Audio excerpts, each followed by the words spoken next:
get this cleaned up, and we want to make sure this wood is very, very clean. We don't want any dust, any sawdust, any residue. So I got some tack cloth, get it at Home Depot, and we're going to rub this thing down like crazy. Tack cloth is really kind of feels gummy.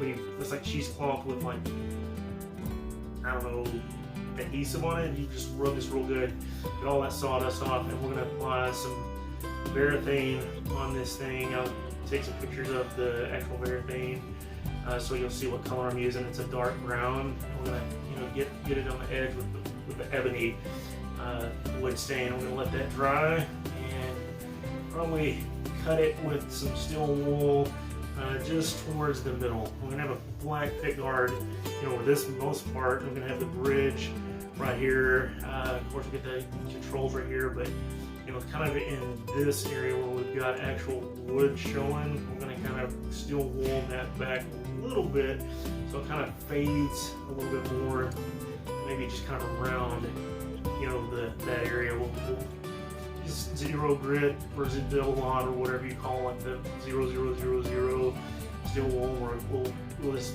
kind of touch it a little bit, and then it'll be ready for some poly, which will be probably a video